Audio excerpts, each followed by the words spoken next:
Have you ever been out on a date with a woman and you're asking her what does she enjoy doing? What are some of her hobbies? And you tend to hear the same things over and over. Shopping, beach, hanging out with friends, TikTok, social media, watching TV.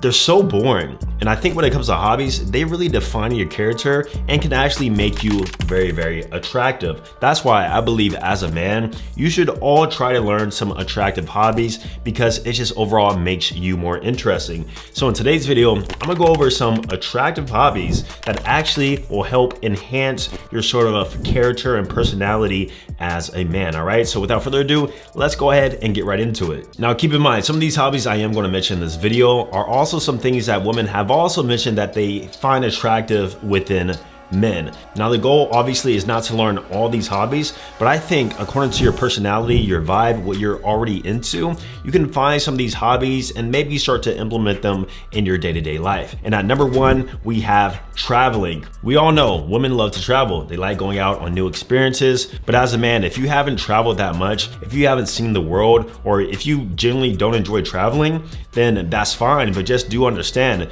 if you are a guy who enjoys traveling, that gives you more stories to tell. I know me personally on dates, I always mention how I've been to Barcelona, I've been to Rome, I've been to Paris, I've been to the Middle East, I've been to parts of the United States in which they haven't been, and I can tell stories from my experiences that I gathered in those places. And from there, it just overall makes you look like more of an adventurous and fun guy. Women don't like to be bored. And if you're a guy who enjoys new experiences, that's definitely gonna make you look more attractive. Not only that, but traveling shows your ability to provide in some sort of degree, because in order to travel, you either have to have time freedom or financial freedom. Traveling is not a cheap option, guys. Even just going to a weekend trip in Miami will cost you a few $1,000s depending on how expensive you go with the hotels or the drive, gas, all the things that come with just traveling in itself. That's another reason why if you're able to showcase yourself traveling, whether it be on your Instagram or your dating app profiles in exotic locations or unique scenes, that's gonna put you in a higher leverage position than most other guys on the platform. At number two, we got cooking. Now me, myself, I am not a chef by any means, but I do know how to throw down some ground beef, some eggs, and some really, really simple meals. Like I said, you don't have to be a chef by no means whatsoever, but if you are a chef, if you can really throw down, if you can cook different cuisines and follow a recipe, and you have the time to actually learn seasonings, spices, all this stuff, oh my God, bro.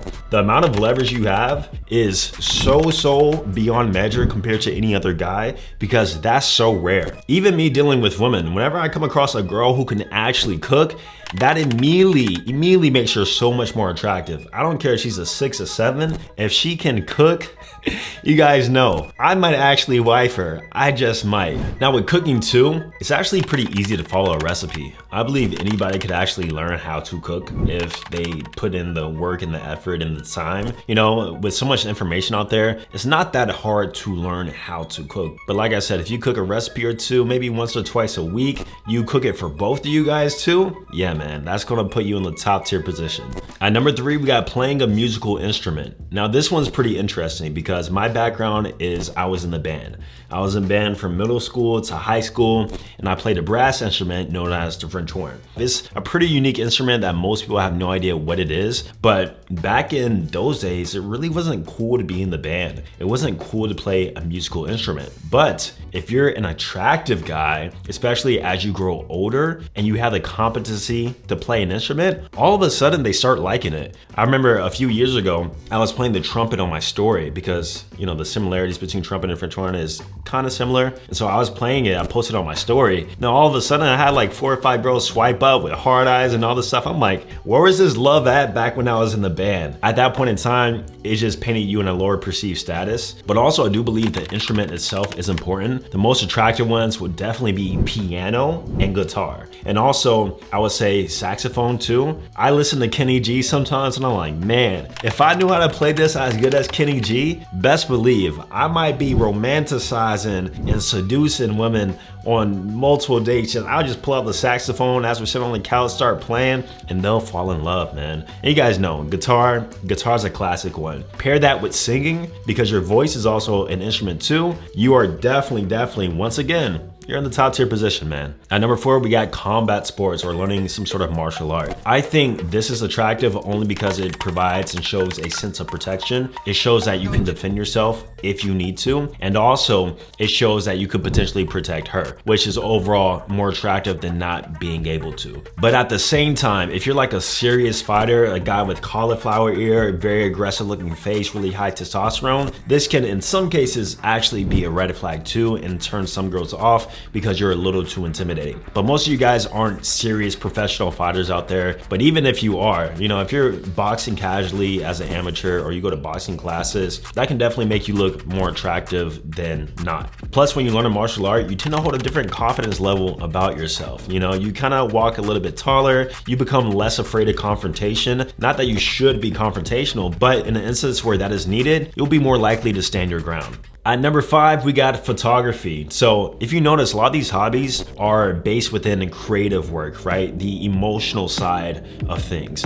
And in terms of creative work, one of the most popular ones is simply just photography. Whether it be landscapes, portraits, it doesn't matter. You're showing some degree of artistic expression about yourself, and that sometimes also shows a bit of a softer side to you, just taking pictures. I've been into photography since high school, and I remember in college, I was actually taking grad pictures of quite a few women who, you know, wanted me personally to take portraits of them because they saw how I was posting on Instagram. I mentioned to them that, you know, I have a nice camera and all this stuff, and they were actually intrigued by it. I've started plenty of conversations just on the topic of photography alone. You also notice too that some women tend to be in photography themselves, especially if they're more of an artistic girl and they want to showcase their visual expression through the use of a picture. Same goes with videography too. At number 6, we got learning a language. Now, this is something I have not done, unfortunately, because I just don't have the time, nor do I have the desire to learn a language. But if you know another language outside of English, whether it be your first language or you learned something as you got older, that gives you so much leverage in so many contexts. You know, even just learning Spanish.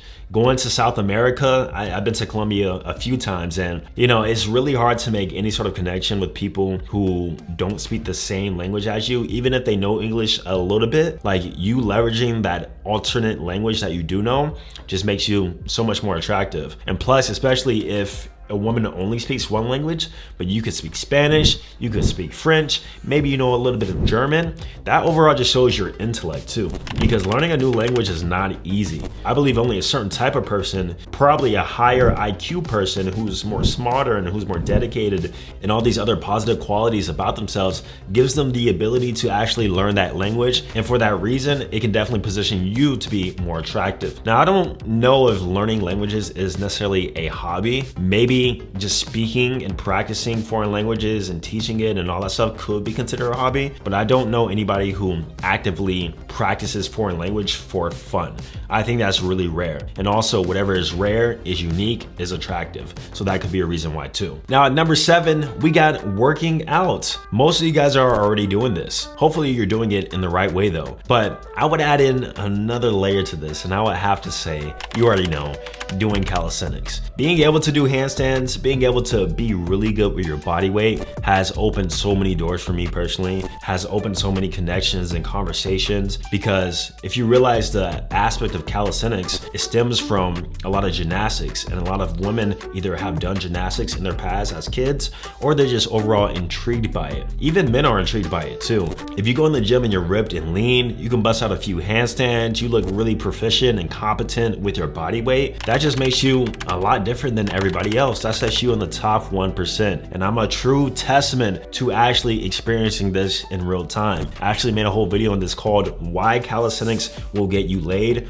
almost 7-8 years ago. And I can tell you without a shadow of a doubt, it definitely has. I'm gonna just leave it at that. Now for a bonus at number 8, I'm gonna say making money. Having a skill set that makes you money or gets you paid, whether it be cooking, photography, videography, anything we literally just talked about. If it actually also makes you money at the same time, that's just like a bonus and cherry on top. I mentioned in the past video how video games are unattractive, but if you're actually making money from it through streaming, streaming or through just playing any game and you have attention on you for playing video games, that can actually make you more attractive. So sometimes it's not necessarily the hobby itself, but if you're getting paid from doing that hobby in itself, yeah, that's actually impressive. Even with starting content in a YouTube channel, whenever they see my plaque in the back, whenever they see all my YouTube awards or maybe my follower or subscriber count, it's like, how did you do that? That's very impressive. And honestly, it started as a hobby for me. I didn't plan this to go anywhere at all back when I started posting content 10 years ago. It all kind of just happened by accident, but I enjoyed it, and that hobby became my profession, and I still have a passion towards it, which makes it a perfect trifecta. Passion, hobby, and profit. So if you combine all those three things through finding a hobby that you personally enjoy, then that is the top tier, max, most attractive hobby any man can learn. Let me know down below what hobbies you're actually doing right now and the ones you enjoy most. Subscribe and like if you're new, and I'm gonna see you guys in the next video. Peace.